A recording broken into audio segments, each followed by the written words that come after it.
Bismillahirrahmanirrahim. Al-musara'atu ila nawafilil ibadat ma'at takasuri 'anil wajibat min alamati ittiba'il hawa la libtigha'i mardatillahi ta'ala.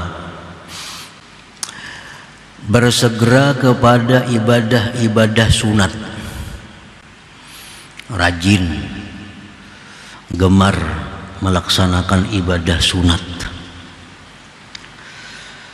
serta malas berat melaksanakan kewajiban-kewajibannya. Itu tanda mengikuti hawa nafsu, bukan mencari keridhaan Allah Subhanahu wa ta'ala. Artinya kita sembahyang sunat rajin, tapi sembahyang wajib malas. Bersedekah yang sunat rajin, sedekah yang wajib malas. Menuntut ilmu yang wajib malas, menuntut ilmu yang sunat rajin. Itu pertanda langkahnya kada bujur, pertanda langkahnya tidak benar, karena bukan mencari keridhaan Allah, tetapi yang dicarinya adalah hawa nafsunya, menunaikan kehendak keinginan hawa nafsunya. Nah, para muhibbin rahimakumullah, fayajibu 'alal insan ay yuqaddimal wajibati 'alan nawafil. Wajib atas seseorang mendahulukan perkara-perkara yang wajib atas perkara-perkara yang sunat. Nah, itu wajib.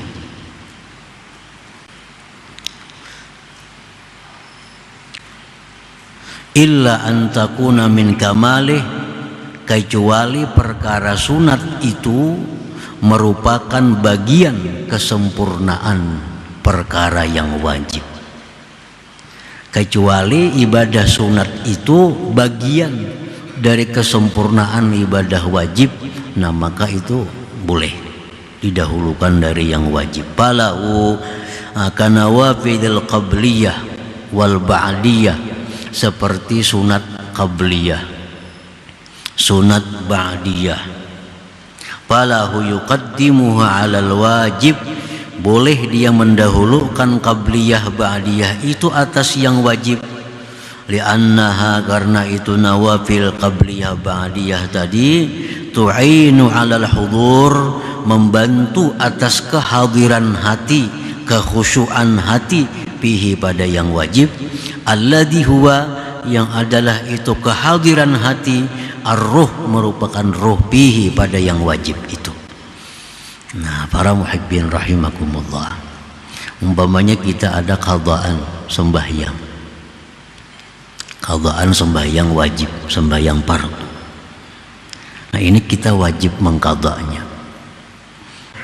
wajib bersegera mengqadanya kalau ketinggalannya tidak uzur.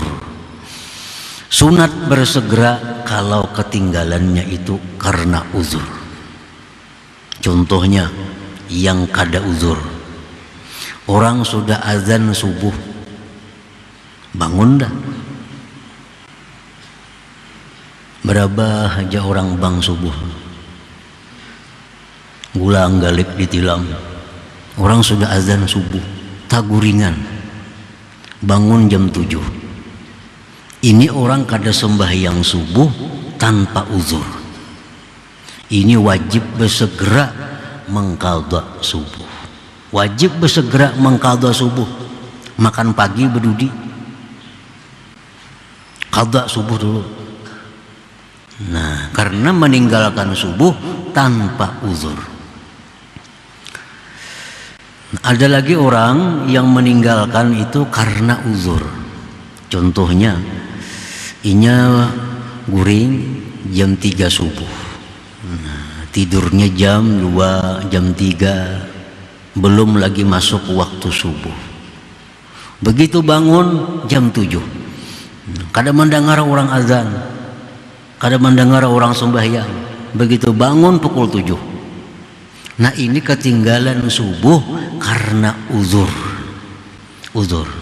Nah semacam ini sunat menyegerakan mengqadha, sunat. Boleh aja makan pagi dulu kada apa-apa, habis mandi sembahyang makan pagi, kayaknya habis makan mengqadha. Tapi kalau yang pertama tadi mesti segera mengqadha. Kalau dilambatkan menambah dosa. Nah, dalam hal mengqadha yang wajib itu boleh kita mendahulukan yang sunat, asal yang sunat ini merupakan bagian dari kesempurnaan yang wajib itu. Contohnya sunat subuh. Nah, kan kita ketinggalan subuh nih. Kalau kita mengqadha, sunat kita apa diqadha apa langsung wajibnya? Nah, sunat tetap diqadha. Nah, sunat subuh dulu qadhaan, hanyar kena subuh qadhaan lagi. Nah, kenapa boleh mendahulukan yang sunat? Karena sunat subuh itu bagian dari kesempurnaan subuh. Nah, itu boleh. Sunat qabliyah, sembahyang qabliyah itu disyariatkan untuk memanaskan hati, menghadirkan hati, supaya waktu sembahyang fardu itu nantinya hati sudah siap. Kan kalau kita habis sibuk Allahu Akbar sembahyang zuhur, nah hati ini masih ke pekerjaan kita yang tadi. Tapi kalau dahului oleh qabliyah, Allahu Akbar qabliyah zuhur, ini hati biar aja dulu kemana-mana. Kayaknya begitu selesai qabliyah, fardunya itu hati ini sudah panas dengan ibadah. Nah, sudah mantap. Nah, jadi qabliyah itu adalah gunanya menyempurnakan, mengusahakan supaya yang wajibnya menjadi sempurna. Nah, sedangkan fungsi ba'diyah, sembahyang ba'diyah fungsinya menutupi. Kalau ada kekurangan khusyuk dalam yang wajib tadi, nah ba'diyah ini kita bisa khusyuk, itu bisa menutupi. Nah, para muhibbin rahimakumullah. Jadi kalau urusan mendahulukan yang sunat dari yang wajib itu boleh, asal yang sunat itu adalah bagian dari kesempurnaan yang wajib. Yaqulullahu ta'ala, ma taqarraba ilayya 'abdi bi syai'in ahabba ilayya mimma aftaradtuhu alayhi wa ma yazalu 'abdi yataqarrabu ilayya bin nawafil hatta uhibbah, ila akhir hadis.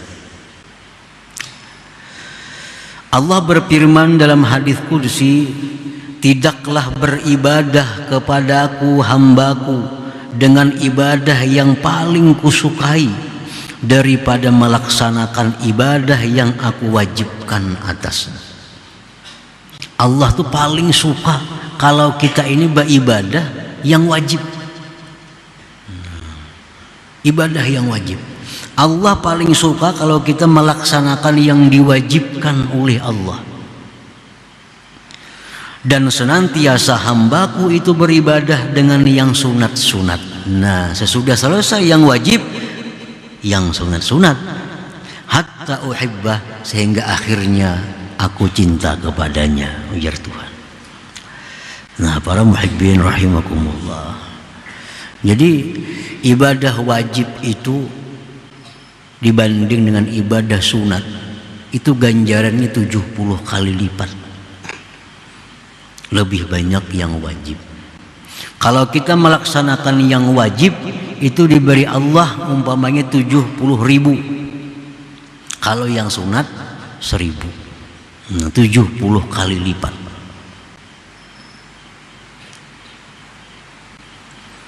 Karena apa? Karena Allah suka. Allah sangat suka kalau kita ini melaksanakan kewajiban-kewajiban kita. Nah, apabila kita melaksanakan ibadah yang sunat, kita rajin, padahal sedikit nih imbalannya, dan Tuhan kada seberapa suka. Tapi itu yang kita rajin. Sedangkan ibadah fardu yang Tuhan sangat suka, ganjaran yang banyak, kita malas. Berarti kita beribadah itu bukan karena Allah. Pasti ada karena hawa nafsu kita. Ada kenyamanan nafsu kita dalam ibadah itu. Sehingga kita lebih suka memilih yang murah. Memilih yang murah. Nah, para muhibbin rahimakumullah, sya'nun nafsi ayyasqula 'alaiha alwajibu limusyarakatin nas laha bihi id jullun nas yaf'aluna fala yadhharu laha maziyatun 'ala ghairiha wa hiya abadan tuhibbul khususiyah bi khilafin nawafil fa innaha qad tanfaridu biha 'anin nas imma li talabil madhi was sana aw talabil ujur wa hadha min al-huzuzin nafsiyatil jaliyati wal khafiyah. Bermula keadaan nafsu kita, nafsu, bahwa dia berat melaksanakan yang wajib itu karena bersarikatnya manusia pada yang wajib itu. Karena kebanyakan manusia melakukan yang wajib, maka tidak nampak bagi nafsu kita kelebihan atas yang lainnya, keutamaan atas yang lain. Sedangkan nafsu itu menyukai keistimewaan. Kalau kita sembahyang nang wajib, itu orang semuaan sembahyang wajib. Kalau kita melaksanakan yang wajib itu kan ada istimewanya kita. Orang-orang pun melaksanakan yang wajib. Tetapi kalau salat tahajud, nah ini kada semua orang. Nah lalu nafsu kita ini suka dengan tahajud itu. Karena apa? Karena ingin beda dengan orang. Agar nampak keistimewaannya, agar nampak kelebihannya. Karena orang kada semua bisa melaksanakan salat tahajud itu. Nah kalau sembahyang sunat, nafsu ini merasa hebat. Nah, karena kada semua orang bisa. Jadi tujuannya agar dipuji, disanjung orang, atau mengharapkan pahala di sisi Allah. Kedua-duanya itu adalah merupakan bahagian nafsu, baik yang nampak maupun yang tersembunyi. Orang beribadah ini karena mengharapkan pujian dari makhluk. Ini jelas sudah ibadahnya ini adalah bagian nafsu. Karena nafsu suka dipuji, nafsu suka disanjung. Ini bagian nafsu yang nampak. Kalau kita beribadah kadang mengharapkan pujian manusia, tapi kita mengharapkan surga, mengharapkan bidadari, mengharapkan gedung dan macam-macamnya di surga. Itu pun bagian nafsu, tapi tersembunyi. Nah kedua-duanya itu merusak ibadah kita. Orang beribadah karena dipuji oleh manusia, itu merusak ibadah. Orang yang beribadah mengharapkan bidadari, mengharapkan segala macam kenikmatan akhirat, itu mengurangi nilai ibadah. Karena sudah bukan karena Allah lagi, tapi karena kepentingan nafsu supaya nyaman di akhirat. Nah, para muhibbin rahimakumullah. Qala Ibrahim al-Khawwas, inna Allah la yaqbalu min amilin amala illa bisidqi wa isabatil haqq. Sesungguhnya Allah tidak menerima amalan orang yang beramal kecuali dengan kejujurannya dan mengenai yang benar. Jadi Allah itu menerima ibadah kita yang jujur dan benar. Nah kalau kita suka yang sunat tapi berat yang wajib, ini sudah kada benar. Artinya apa? Allah kada menerima. Orang ini banyak bisik adaan sembahyang. Udah 30 tahun udah kada bisa sembayangan lagi anum nih. 23 tahun, 20 tahun kan ada bisa sembayangan.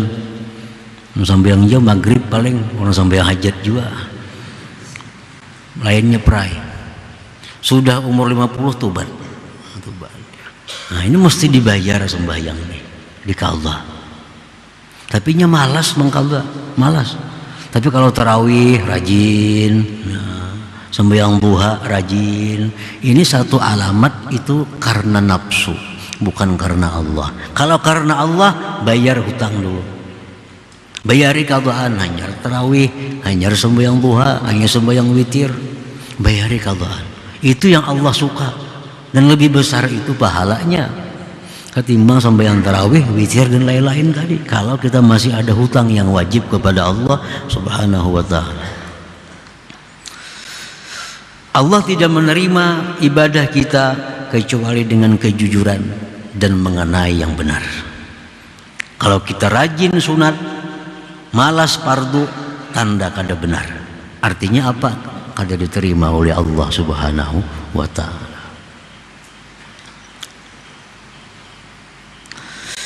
Wa qala Muhammad ibnu Abil Wardi halakul khalqi fi hirfain. Muhammad ibnu Abil Wardi berkata, binasanya ini manusia pada dua pekerjaan. Istighalun bin nafilah wa tadyi'u faridah wa amalul jawarih bila muwasa'atil qalbi. Binasanya kita dalam dua pekerjaan. Pertama, kita sibuk dengan yang sunat, yang wajib ketinggalan. Sibuk dengan yang sunat, yang wajib ketinggalan. Nah kalau demikian kita binasa. Kita binasa. Sibuk melakukan perkara-perkara yang sunat, tapi banyak kewajiban yang terlalaikan. Nah, yang kedua, kita beramal hanya anggota, tapi hati lupa kepada Allah Subhanahu wa taala. Wa kam min qa'imin laisa lahu illa as-sahar. Berapa banyak orang yang beribadah di malam hari, tapi yang dia dapat hanya begadang malam. Kada dapat pahala. Kenapa sebabnya? Karena hatinya lalai kepada Allah. Anggota tubuhnya beribadah tapi hatinya lalai. Allah tidak menerima min qalbin lahin. Allah kada menerima daripada hati yang lalai itu. Nah, para muhibbin rahimakumullah. Qala ba'dul ulama, berkata sebahagian ulama, man kanatil fadailu ahamma ilaihi min ada'il faraid fahuwa makhdu'. Barang siapa yang adalah perkara sunat itu lebih dia pentingkan dari menunaikan yang fardu, itu orang tertipu, terperdaya. Tertipu, terperdaya. Nah, yang sunat diutamakan, yang sunat diutamakan, yang wajib dilalaikan, itu makhdu, tertipu. Artinya tertipu apa? Kalau dapat pahala, dikiranya dapat pahala, kada. Nah, tertipunya di situ. Kenapa? Karena ada yang wajib yang lebih dahulu mestinya dikerjakan daripada yang sunat-sunat itu. Tara minhum man syaghala fi nawafilil qiyami wasyam wal haji wal umrati kull am wa ma ashbaha dzalik wa huwa ghairu mutadarikin lima fata minhum minal wajibat wala mutahallilin lima lazima zimmatahu minaz zulamati wat tabi'at wa ma dzaka illa li annahum la yabtaguna mardatallah bal yattabi'una hawa anfusihim. Engkau melihat sebagian manusia, orang yang rajin, yang sibuk dengan sembahyang sunat, puasa sunat, haji umrah tiap tahun, dan seumpama itu. Sedangkan dia tidak memperdapati sesuatu yang telah luput dari mereka dari kewajiban-kewajibannya. Nah, sedangkan dia kadang memperdapati daripada yang luput kewajiban-kewajibannya. Ini tadi sembahyang sunat rajin, puasa sunat rajin, padahal hutang puasa sunat, hutang puasa wajib banyak, puasa sunat rajin benar. Nah, hutang sembahyang fardu banyak, sembahyang sunatnya yang rajin. naik haji, umrah umpamanya, yang sunat tiap tahun. Tapi ada kezaliman yang belum dikembalikan kepada orang. Itu lebih perlu daripada ibadah haji, umrah yang sunat.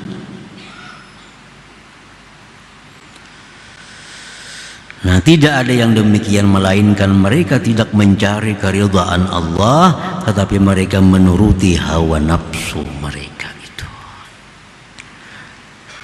Para muhibbin rahimakumullah.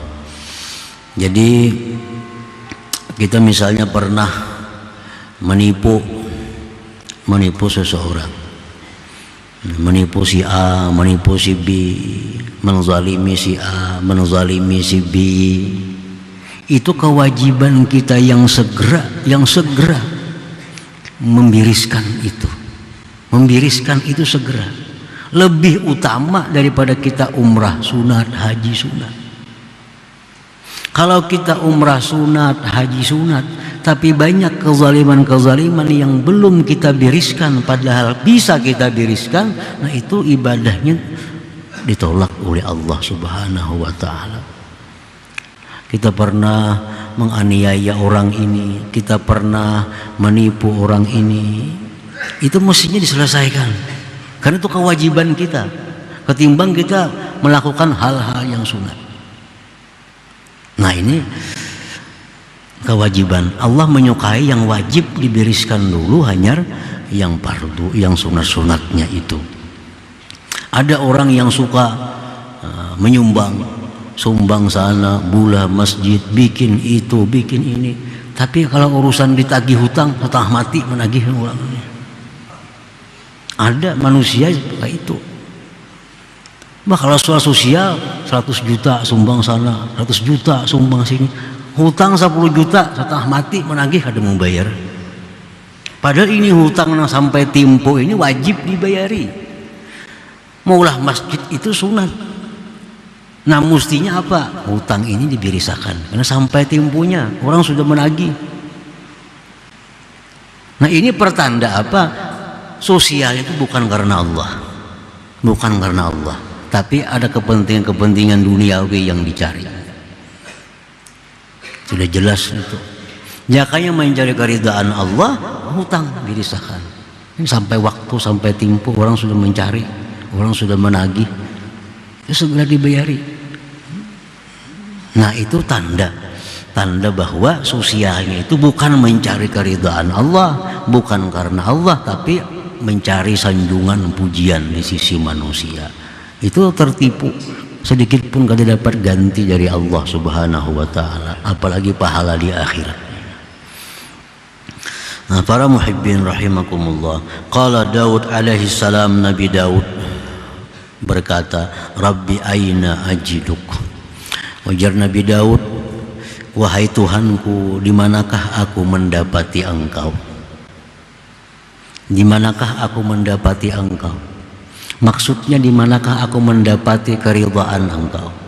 Di manakah aku mendapati rahmat Engkau? Di manakah aku mendapati penerimaan Engkau? Faqala lahu, ujar Tuhan menjawab, utruk nafsak. Tinggalkan nafsu engkau, tinggalkan nafsu. Begitu kita beribadah kepada Allah karena Allah, bukan karena nafsu, di situ kita akan dapat rahmatnya, akan dapat keridhaannya, akan dapat penerimaannya. Tapi kalau ibadah kita ini bercampur dengan nafsu, bukan karena Allah semata, kita kadang akan mendapati Allah, kadang akan mendapati rahmat Allah, kadang akan mendapati ridhanya Allah, kadang akan mendapati kabulnya, diterima oleh Allah. Nabi Daud bertakun lawan Tuhan, aina ajiduk, di manakah aku dapati engkau? Allah menjawab, utruk nafsak, tinggalkan nafsu engkau. Kalau kita beribadah karena Allah semata, jangan ada nafsu di dalamnya, jangan ada kesenangan nafsu, karena itu akan merusak nilai ibadah kita di sisi Allah Subhanahu wa ta'ala.